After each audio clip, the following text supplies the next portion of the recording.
पटनिया जोड़ी चैनल में आपका स्वागत है। नमस्कार, हम आपके लिए लेकर आए हैं श्री कृष्ण विज्ञान केंद्र की पूरी जानकारी। तो हमारे साथ बने रहिए और हमारे चैनल को सब्सक्राइब कर लीजिए।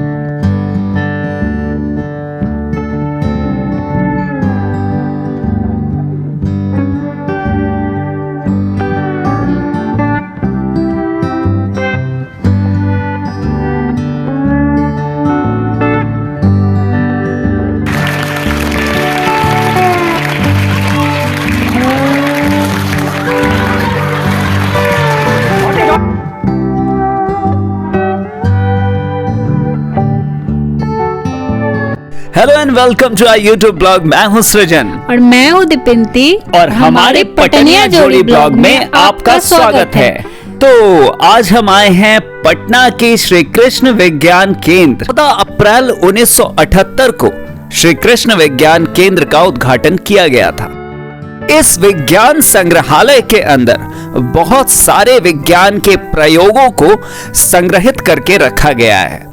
आप जैसे ही 40 रुपए का टिकट लेकर अंदर प्रवेश करते हैं, अंदर एक शिक्षक विमान को भी आप देख सकते हैं और थोड़ी दूर पर आगे बढ़ते हैं इस गार्डन के तरफ, यानी एंट्री गेट से राइट साइड के तरफ आपको एक साइंस एक्सपेरिमेंट का एक खुला गार्डन जैसा आपको दिखाई देता है। और यहाँ बहुत सारी चीजें हैं। मैं हर यहाँ आने वाले लोगों के लिए एक बात कहूंगा कि आप यहाँ की किसी भी चीज को जब तक आप थोड़े देर तक सिर्फ उसको ये ना समझे कि वो एक मोमेंटो जैसा रखा हुआ है, तो कोई भी चीज जो यहाँ पर इस संग्रहालय के अंदर दिखाई देती है आप उसको देखें, उसको थोड़ी देर एक्सपीरियंस करने की कोशिश करें, उसको समझें कि वो आखिर में वो जो साइंस एक्सपेरिमेंट है एक तरह का, तो वो क्या है।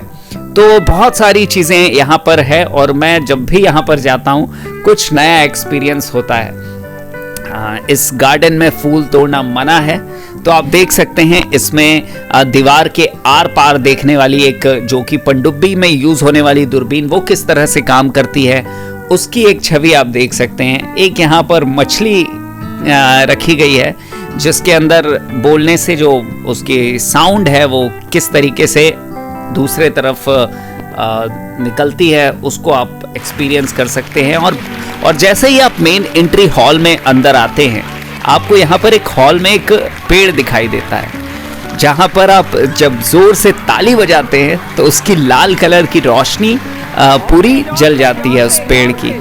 तो ये पूरी तरीके से एक साइंस गार्डन है अपना पटना का श्री कृष्ण विज्ञान केंद्र विज्ञान संग्रहालय। तो बहुत सारी चीज़ें, और ये छोटे बच्चों के लिए जो साइंस में रुचि रखने वाले बच्चों के लिए और छोटे बच्चों के लिए बहुत अच्छी जगह है। आप छुट्टी के वक्त यहाँ पर आ सकते हैं और यहाँ ऐसे कोई रिस्ट्रिक्शंस नहीं है। यहाँ जितनी भी चीज़ें हैं, जितने भी साइंस प्रयोग हैं, उन चीज़ों को यहाँ इस तरीके से रखा गया है कि कोई भी बच्चा हो कोई भी बड़ा हो उसको एक्सपीरियंस करके खुद चलाकर खुद महसूस करके उसको देख सकता है।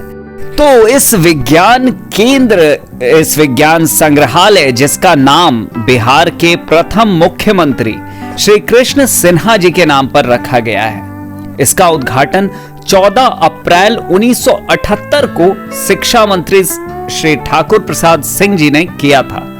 श्री कृष्ण विज्ञान केंद्र भारत सरकार के संस्कृति मंत्रालय के तहत एक स्वायत्त निकाय राष्ट्रीय विज्ञान संग्रहालय परिषद की इकाई है। ये गांधी मैदान के दक्षिण पश्चिमी कोने पर स्थित है और यहीं पे बगल में बिस्कोमान भवन भी है। विज्ञान केंद्र की स्थापना जनता विशेषकर छात्रों के लाभ के लिए की गई है।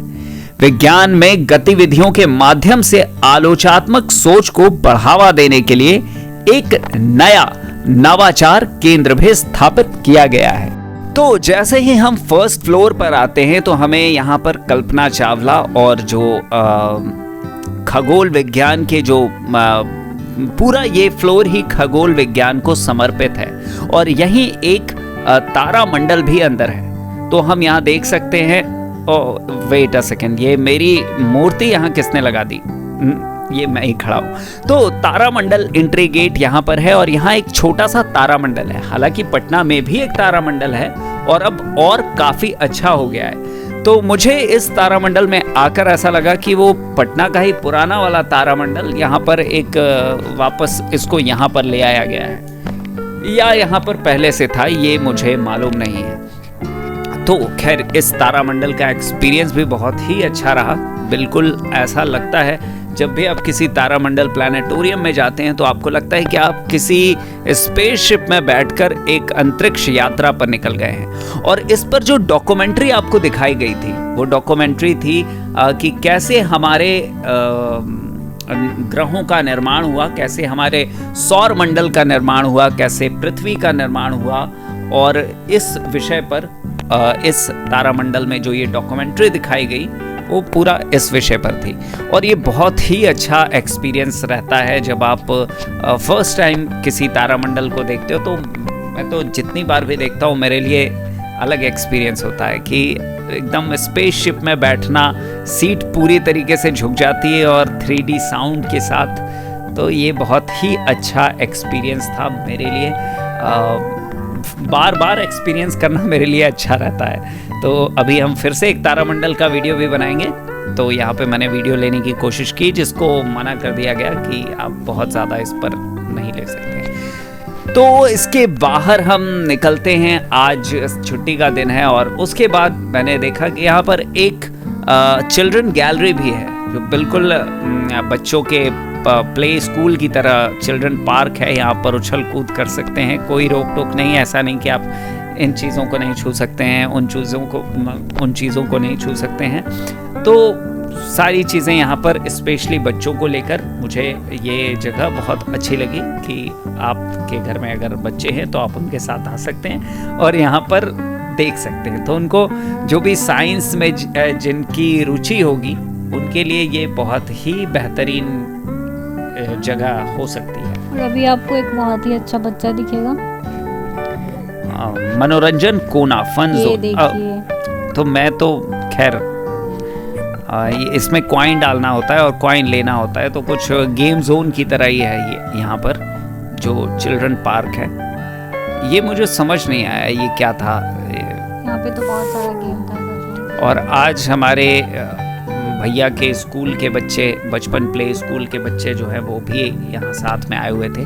और ऊपर ही एक सेकंड फ्लोर पे दर्पण और प्रतिबिंब, ये जो कोना, ये पूरा हॉल है, ये बहुत ही गजब का है। मुझे साइंस सेंटर का सबसे बेस्ट कॉर्नर अगर कहा जाए तो ये है, जिसमें दर्पण भूल भुलैया, एक दर्पण भूल भुलैया है जिसमें आप अंदर से जाते हैं और आपको पता ही नहीं चलता है कि राइट जाना है कि लेफ्ट जाना है। तो वो स्पेशली मिरर को इस तरीके से लगाया गया है और मिरर का जो इल्यूजन क्रिएट होता है उससे आपको लगता है कि कितनी लंबी और कितनी गहरी भूल भुलैया है जहाँ पर आप अभी फंसे हुए हैं। ये देखिए, इनकी पुरानी गर्लफ्रेंड मिली हम लोग। अभी हम साइंस की बात कर रहे हैं और ये गर्लफ्रेंड को ला रही है, मतलब woman will be woman. Okay, हम इस टॉपिक पे बाद में बात करेंगे। तो ये एक्सपीरियंस काफ़ी अच्छा था भूल भुलैया। एग्जिट करने में हमें काफ़ी समय लगा और ऐसे ही जितने भी यहाँ पर एक्सपेरिमेंट, साइंस एक्सपेरिमेंट यहाँ पर रखे हुए हैं, आप उन चीज़ों को एक्सपीरियंस करके खुद देख सकते हैं कि वो क्या है। खासकर ये वाला तल, सेकेंड फ्लोर, जो दर्पण और प्रतिबिंब पर पूरी तरीके से डेडिकेट किया गया है, तो उसमें आप देख सकते हैं कि कैसे एक्सरे काम करता है। और अशांत सुरंग, इस सुरंग का भी कुछ ऐसा है कि कैसे आप देखेंगे। और यहाँ पर एक छोटे मिरर का है जिसमें आप की छवि दिखाई देती है। और ये अनंत कुआं है, एक कुएं को आप देख सकते हैं। ये बस फ्लोर के जितना ही है, लेकिन जिस तरीके से मिरर लगाया गया है उसमें चारों तरफ, तो जब आप उसमें झांकते हैं तो आपको लगता है कि इसका तो खत्म ही नहीं हो रहा है। और ये एक कोना है जहाँ पर आप बैठते हैं तो आपको लगता है कि आप अपने ही जैसे कई और दोस्तों के साथ बैठे हुए हो जो सेम आपके क्लोन हो। और यहाँ पर मिरर हैं जिसमें किसी मिरर में आप बहुत लंबे दिखाई दोगे तो किसी मिरर में आप बहुत नाटे। और ये जो है वो आप इसको चारों तरफ देखिएगा तो ऐसा लगेगा कि ये एक ऐसे प्लेट रखा हुआ है। और तो हमने यहाँ साइंस सेंटर में बहुत सारी मस्ती की।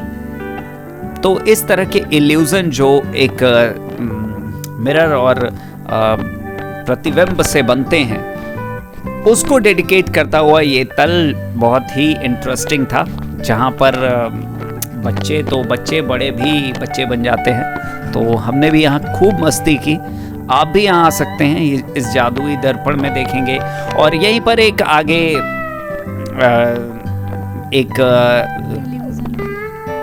स्टूडियो जैसा बना हुआ है, जहाँ ग्रीन कर्टन लगा है और बगल में टीवी रखा है, और उस ग्रीन कर्टन को हटाकर तो आपको एक्सपीरियंस करना हो कि आप न्यूज़ चैनल में कैसे दिखेंगे, तो आप यहाँ पर आकर देख सकते हैं। और ये बहुत क्यूट सा मुझे लगा।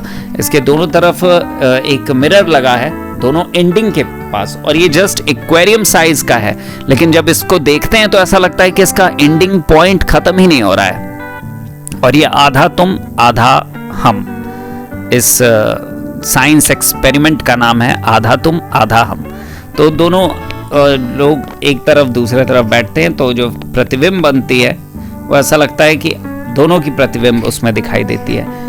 तो इस तरह से ये फ्लोर काफ़ी अच्छा था। और हम आगे आते हैं, यहाँ पर एक 3D शो चल रहा था, तो 3D शो को भी आप इस साइंस सेंटर में एंजॉय कर सकते हैं। यहाँ पर मिरर देने के बाद एक मूवी दिखाई गई थी जो 20 मिनट की बहुत ही अच्छी मूवी थी। और अब हम आ गए हॉल ऑफ इवोल्यूशन, जिसका शुभारंभ किया गया है 24 नवंबर 2024 को माननीय उप मुख्यमंत्री सम्राट चौधरी जी के द्वारा। और 24 नवंबर 2024 को वर्ल्ड इवोल्यूशन डे भी था, जिस डे पर इस हॉल ऑफ इवोल्यूशन को यहाँ पर शुरू किया गया है श्री कृष्ण विज्ञान केंद्र में, जो कि विज्ञान केंद्र के लिए एक नई चीज़ है। और साइंस में दिलचस्पी रखने वालों के लिए ये एक नया कोना हो सकता है, जिसमें आपको बहुत सारे ऐसे विकास, क्रमिक विकास, कैसे धरती का विकास हुआ और उसके बाद जीवों का जो क्रमिक विकास हुआ, पहले होमोसेपियंस आए और उसके बाद किस तरीके से ये आप देख सकते हैं कि किस तरीके से बंदर से इंसान मानव बना। तो इस पर एक पूरा ये इवोल्यूशन पर ये जो कॉर्नर है वो बनाया गया है, जिसमें एक मानव कंकाल को भी रखा गया है। तो बहुत सारी चीज़ें इस विज्ञान केंद्र के अंदर हमें नई भी दिखाई दी, और पुरानी तो खैर मिरर वाला मुझे लगता है कि काफ़ी पुराना है, जब से साइंस सेंटर खुला है तब से। तो इस पूरे इवोल्यूशन वाले में कैसे कैसे जीवों को रखा गया है वो भी आप यहाँ देख सकते हैं, हमारे ग्रह पर मिलने वाले जीव, और कैसे क्रमिक विकास हुआ। और चार्ल्स डार्विन जी, जिनको इसका जनक माना जाता है इस थ्योरी का, उनको भी यहाँ पर मूर्ति के रूप में रखा गया है। तो ये सारी चीज़ें बहुत ही स्पेशल है उन लोगों के लिए जो साइंस में दिलचस्पी रखते हैं। और इसी हॉल के अंदर जीवोष्म क्या बोलते हैं, मैं थोड़ा सा क्रमिक विकसित होता मस्तिष्क, जिसमें से कैसे सबसे पहले मानव बिल्कुल बंदर की तरह दिखाई देते थे, फिर आए होमोसेपियंस, उनका कैसे कैसे धीरे धीरे जो फेस है वो चेंज होता गया, और बहुत सारी चीज़ें। तो आप इस विज्ञान केंद्र में इन सारी चीज़ों का आनंद ले सकते हैं और कुछ ज्ञान भी आपको मिलेगा।